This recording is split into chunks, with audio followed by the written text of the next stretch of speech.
Assalamualaikum warahmatullahi wabarakatuh. Saya Eka Aprilia dengan NPM 1811060266. Di sini saya akan mengembangkan RPP dengan jenjang sekolah yaitu SMA dengan kelas 11 dengan alokasi waktunya itu 4 minggu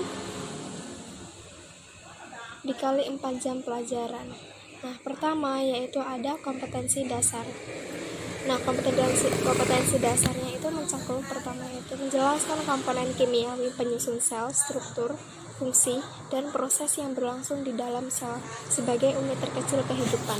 Nah, indikatornya yaitu meliputi menjelaskan komponen kimiawi penyusunan sel, menjelaskan struktur dan fungsi bagian-bagian sel, menjelaskan kegiatan sel sebagai unit struktural dan fungsional makhluk hidup. Kemudian tujuan pembelajaran. Nah, setelah mengikuti proses pembelajaran, peserta didik ini diharapkan dapat pertama yaitu menjelaskan komponen kimiawi penyusunan sel, kedua yaitu menjelaskan struktur dan fungsi bagian-bagian sel, kemudian menjelaskan kegiatan sel sebagai unit struktural dan fungsional makhluk hidup, kemudian dapat menyajikan hasil pengamatan mikroskopik struktur sel hewan dan sel tumbuhan, kemudian menganalisis mekanisme transport membran. Nah, selanjutnya itu materi pembelajaran. Nah, pada materi sel ini itu mencakup beberapa materi. Yang pertama yaitu komponen kimiawi penyusunan sel, struktur dan fungsi bagian-bagian sel, kegiatan sel sebagai unit struktural dan fungsional makhluk hidup. Selanjutnya itu transport membran.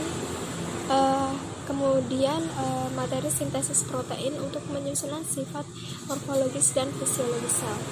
Yang terakhir yaitu reproduksi sel sebagai kegiatan untuk membentuk morfologi tubuh dan memperbanyak tubuh. Nah, selanjutnya yaitu ada metode pembelajaran. Di sini saya menggunakan metode discovery learning dengan metode pertama yaitu tanya jawab, wawancara, dan juga diskusi.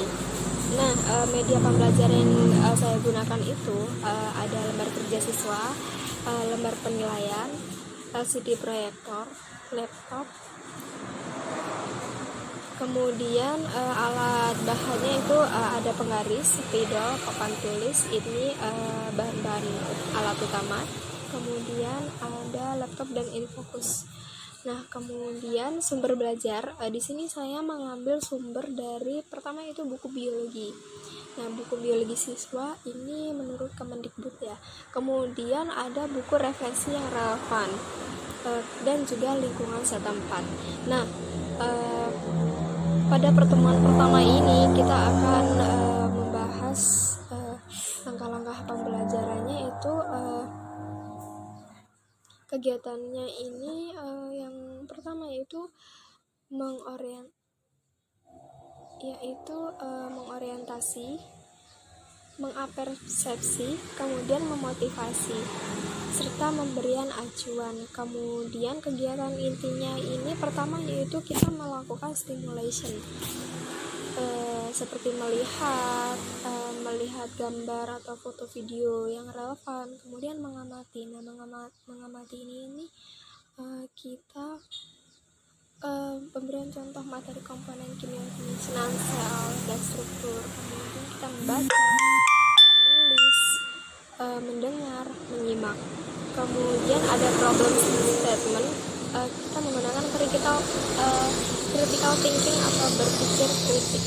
Nah, guru ini memberikan kesempatan pada peserta didik untuk mengidentifikasi sebanyak mungkin pertanyaan yang berkaitan dengan gambar yang disajikan dan akan dijawab melalui kegiatan belajar. Contohnya yaitu pertama mengajukan pertanyaan tentang materi komponen kimia penyusunan sel. Kemudian intinya itu kita mengajukan pertanyaan tentang materi yang sudah dipaparkan oleh didik. Kemudian ada data collection, kegiatan literasi. Nah, peserta didik ini mengumpulkan informasi yang relevan untuk menjawab pertanyaan yang telah diidentifikasi melalui kegiatan. Kemudian selanjutnya ada collaboration atau kerjasama. Nah, peserta didik ini dibentuk dalam beberapa kelompok, yaitu pertama untuk mendiskusikan, mengumpulkan informasi, mempresentasikan ulang, serta saling tukar informasi atau kita saling memberikan tanya jawab tentang saling bertukar materi yang dipahami. Kemudian ada data processing. Nah, collaboration ini kerjasama, dan critical thinking ini berpikir kritik. Peserta didik dalam kelompoknya berdiskusi mengolah data hasil pengamatan dengan cara yang pertama itu berdiskusi tentang materi. Kemudian mengolah informasi dari materi. Kemudian juga peserta didik mengerjakan beberapa soal mengenai materi. Kemudian ada verification atau peserta didik mendiskusikan hasil pengamatannya dan memverifikasi hasil pengamatannya dengan data-data atau teori pada buku sumber melalui kegiatan. Kemudian ada generalization. Peserta didik ini berdiskusi untuk menyimpulkan, yaitu menyampaikan hasil diskusi tentang materi, mempresentasikan hasil diskusi kelompok secara klasikal tentang materi, kemudian mengemukakan pendapat atas presentasi yang dilakukan tentang materi. Nah, begitu. Kemudian kegiatan penutupnya nanti kita membuat resume.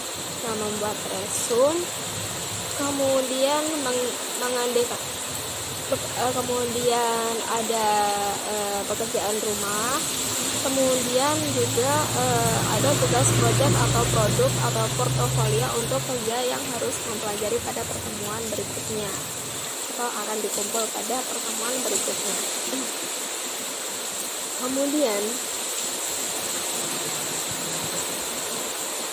Kemudian selanjutnya yaitu ada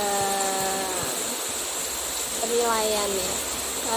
Di sini saya mengambil teknik penilaian terutama yaitu sikap. Nah, seperti sikapnya ini seperti penilaian observasi. Jadi kita melakukan seperti pengamatan. Kemudian juga ada penilaian diri. Kemudian ada penilaian proyek, penilaian produk, serta penilaian portofolio. Nah, apabila nilai kita itu tidak mencapai KKM, ini akan dilakukan yaitu revisi. Sekian, terima kasih. Saya ucapkan wassalamualaikum warahmatullahi wabarakatuh. Terima kasih.